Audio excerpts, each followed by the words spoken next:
Comment se préparer avant l'entretien, comment se préparer pour passer l'entretien correctement. Donc le savoir-faire et le savoir-être qu'il faut adopter pendant et après l'entretien. Donc on a vu maintenant les quelques informations utiles avant d'aller en entretien. Maintenant il faut savoir que pendant l'entretien, il y a des éléments qui sont très importants, qui comptent à part la réponse que vous allez donner pendant les questions. La première des choses, la présentation physique. Alors, moi je vous dis, il faut éviter la casquette. Peut-être qu'il y en a qui vont être étonnés. Est-ce qu'il y a qui trouve la casquette? Oui, qu'il y a qui trouve la casquette. Ça ne se fait pas. Donc, on rentre, on enlève notre casquette. Les vêtements froissés, ça donne une apparence mal soignée. Et une personne qui ne donne pas de l'importance à soigner son apparence, on a un doute sur la qualité du soin qu'elle donne à son travail. Donc, on prend soin.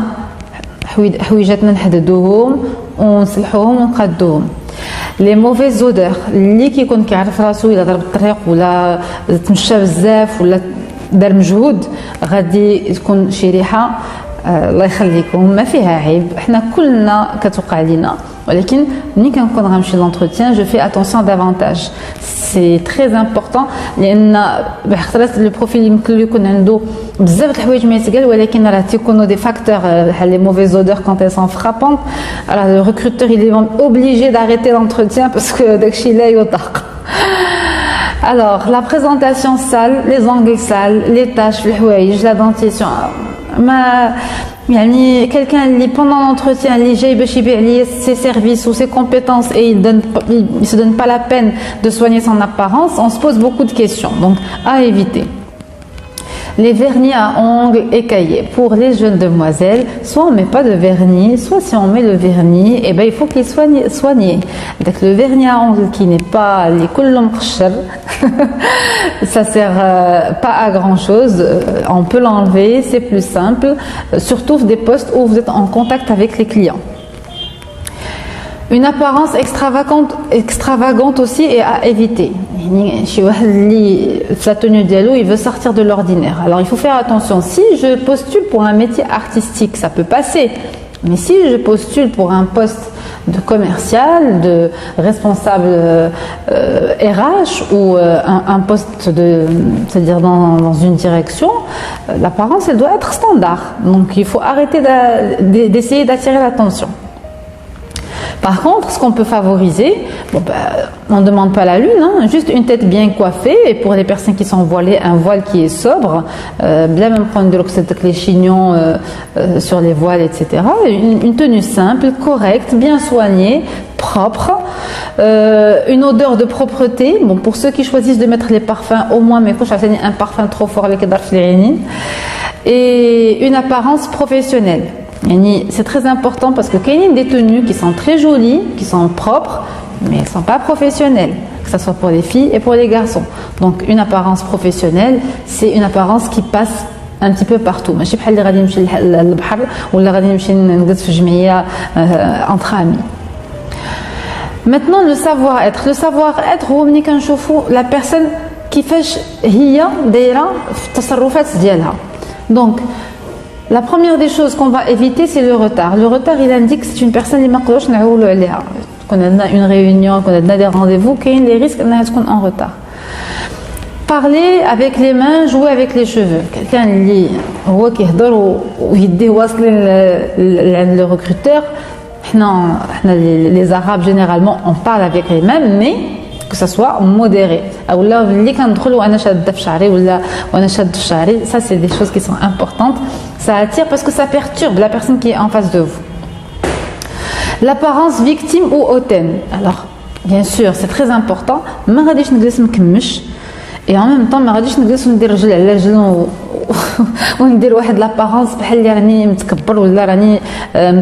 ça c'est important d'avoir une apparence agréable.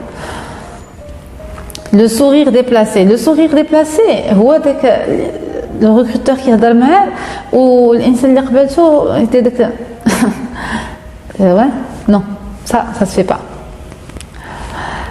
Ou encore absence de sourire. L'imli qui il veut faire le sérieux. Ils sont pas souriants par la nature.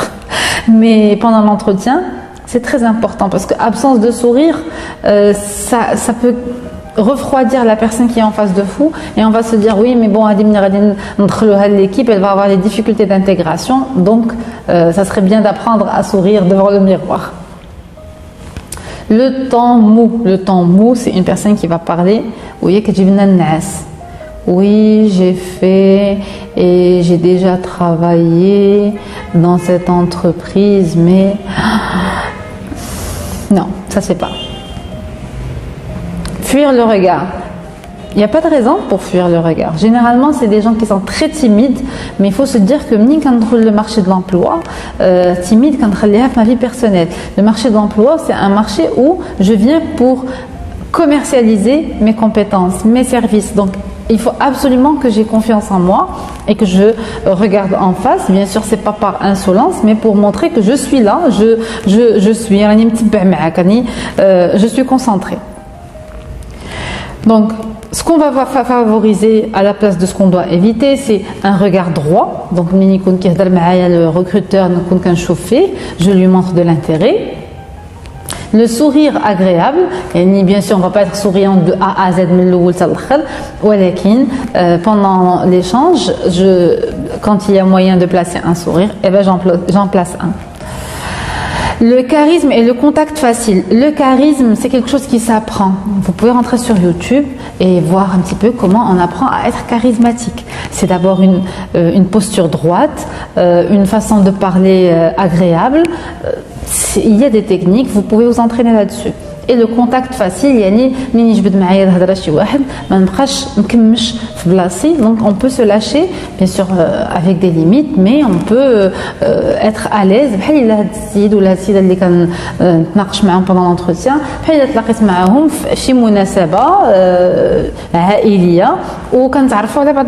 c'est tout. Le ton dynamique et motivé. Le ton dynamique pendant l'entretien, c'est très intéressant parce que la monotonie, c'est sympathique, c'est agréable. Et en plus, vous attirez l'attention du recruteur. Le temps, on capte son attention. Et on montre qu'on est vraiment enthousiaste, on est vraiment motivé et intéressé par l'offre. On favorise aussi la présence d'esprit et le suivi de l'échange. Sur mon petit nuage, il faut l'éviter, essayer au maximum possible de rester concentré pendant l'entretien. Le questionnement et la reformulation. Alors, le questionnement, n'hésitez pas à poser des questions. Il m'a fait je me fais non, j'ai pas compris. Ou la reformulation, قبالتي بلي راني متبع معاه وبلي راني فهمت شنو تيوصل لي comme idée. La posture droite est confortable. La posture droite, ça permet d'avoir du charisme. نكون جالس de façon confortable, ماشي جالس وانا crispé باش كنبين واحد النوع ديال الثقة في النفس. Et puis le langage soutenu, avec le langage familier, c'est à éviter. Donc on utilise un langage soutenu. عادي ما كنحتاجوش que ça soit بالعربية ولا بالفرنساوية ما كنحتاجوش نديرو شي مجهود كبير ولكن كنخليو الهضرة اللي كتكون شوية familière نخليوها على برا. Ou pendant l'entretien on utilise un langage soutenu. Maintenant, on va voir le savoir-faire. Le savoir-faire, يعني شنو كتعرف دير شنو غتوصل لينا شنو غادي تجيب لهاد الشركة. Eh bien, déjà, on évite de trop parler pour rien dire. Donc, parce qu'à un certain moment, on démontre qu'on n'a pas de savoir-faire. الإنسان اللي ملي كيدخل هو كيهضر على القصص وكل قصة يخرج ليها قصص أخرين دايرين بها. Ça montre qu'il n'a pas de savoir-faire à présenter. Donc, il parle d'autre chose. Ou là, rentrer dans tous les détails à ennuyer le recruteur. Le recruteur, il peut poser une question. وحنا باش نجاوبوها لا avec la question غادي نعاودوا ليه قصة حياتنا كاملة. Ça, c'est ennuyeux. C'est à éviter. Et puis, ne pas maîtriser son parcours et le contenu de son CV. بالنسبة للناس اللي كيعطيو شي واحد يصوب لهم السي في ديالهم ما فيها باس نتعاونوا يعاوننا شي واحد ولكن خصني نكون عارف شنو كاتب في السي في ديالي. ما يمكنش يسولك لو ريكروتور وانت ما عارفش شنو كتخدم شنو هما لي كومبيتونس ديالك وشنو لي اكسبيريونس ديالك وشنو قريتي. Maintenant, on favorise une excellente connaissance de soi. Aujourd'hui, vous pouvez passer des tests de personnalité, il y a des tests sur internet gratuitement. Vous pouvez passer, c'est-à-dire faire un petit bilan de vous-même. Je vous les remarques l'expérience les remarques positives et négatives. Donc, ça vous permet de bien vous connaître. Une présentation brève et efficace. Donc, منين نكون كنهضر نعطي المفيد المختصر المفيد. Donc غادي نجاوب على قد السؤال ونعطي l'information اللي كيقلب عليها le recruteur. Des réponses concises et adaptées aux questions. Donc, comme j'ai dit, brève, concise, mais en même temps qui répond à la question du recruteur. Il y en a aujourd'hui, si j'ai un recruteur qui me pose une question, on a dit نجاوبو في واحد الجملة غير باش نكون bref ولكن ما جاوبتوش راه شي ما درناه. Les arguments positifs sur les motifs de départ. C'est très important d'être toujours positif dans son discours et aussi de sortir des arguments positifs. يعني مثلا انسان خرج من واحد الخدمه باسكو كان واقع له مشكل ما كنطلبوش منه يكذب ولكن ماشي ولا بدا يبقى يشتم في لو ريكروتور القديم ويبقى يشتم في لي كوليغ القدام. يقدر يفسر mais de façon civilisée, de façon positive, comme quoi bon bah il y a eu des malentendus, il y a eu des accords اللي تفهمنا عليهم ولكن bon ils n'ont pas été respectés. Je ne sais pas exactement pour quelle raison, wesh par difficulté ou là par je ne vais pas rentrer dans la foi de la personne ou de mauvaise foi ou pas, mais en tout cas ça ne m'a pas convenu et j'ai décidé de quitter ou là d'arrêter. Il faut être transparent, mais et en se disant que de toutes les façons pour moi, mais ça reste quand même une expérience où j'ai appris beaucoup de choses. Donc on sort les arguments positifs. Une bonne maîtrise de l'exigence du poste. يعني منين كنمشي لهداك لو بوست خصني اللي غندوز عليه لونتروتيان خصني نكون فريمون فليتو وعرفتو مزيان. بزاف ديال لي كانديدا كيجيو بوندون لونتروتيان تيقول باسكو جي بوستولي بليزيور انونس ما عقلش ليه ولكن ما فيها باس ملي كتكون عندك رونديفو غتسول بوندون لونتروتيان تيليفونيك قبل ما تجي سي بور كيل بوست سي بور كيل انونس وندخل نقلب سور انترنت. لا ماجوريتي ما تيصدعوش راسهم يقلبوا وهذا سي ان فاكتور كي بو اتر éliminatoire. Une bonne maîtrise de ses compétences à valoriser. Il y en a quand j'ai compris le poste et les exigences du poste. Si je me connais bien, eh ben je vais répondre à ses besoins. Et par exemple, Anna, j'ai vu sur votre annonce que vous exigez quelqu'un qui maîtrise les logiciels X et Y et qui maîtrise le marché de, je dis n'importe quoi, du matériel médical. Eh bien, moi aujourd'hui, j'ai déjà travaillé là-dessus. J'ai un portefeuille client. Vous voyez, donc je sors mes compétences, elles correspondent au poste pour lequel je passe l'entretien. Et après l'entretien, eh bien, il y a certains gestes à adopter et à éviter. Ce qu'il y a à éviter, c'est de harceler le recruteur par des messages téléphoniques et des relances de mails successives. Message, matin, après-midi, tous les jours, mail, il passe par tous les moyens. Ça ne se fait pas, c'est du harcèlement. Disparaître dans la nature. دوز l'entretien quand tu fais le téléphone ou là quand bloqué داك النمره وما كنبقاش ما كنجاوبش حتى علاش je ne suis plus intéressée. من حقك الا ما بغيتيش تقبل داك لوغ من حقك ولكن ça ne se fait pas. Ce n'est pas professionnel de disparaître dans la nature. Et aussi, il faut éviter de forcer une sympathie déplacée avec des messages privés. يعني سالينا l'entretien حد النمره اللي عيط لي منها غنبدا نصيفط ميساج en fin de journée ça va merci pour l'entretien ou peut-être ندخل في des considérations personnelles. Ça c'est à éviter. Par contre, ce qu'on peut favoriser à la place de ça, c'est un mail de remerciement pour l'échange.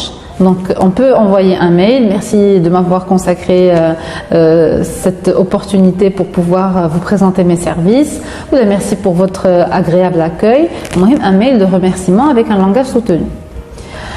Un mail de demande de retour après absence au-delà du délai de retour prévu. Vous pouvez poser la question, vous prévoyez le recrutement pour quand? Donc, c'est pour le 1er décembre, la fin de la dernière semaine, quand on a un mail pour dire j'aimerais savoir est-ce qu'il y a une suite pour ma candidature s'il vous plaît. On va faire un retour après une semaine ou 15 jours, j'ai pas de retour.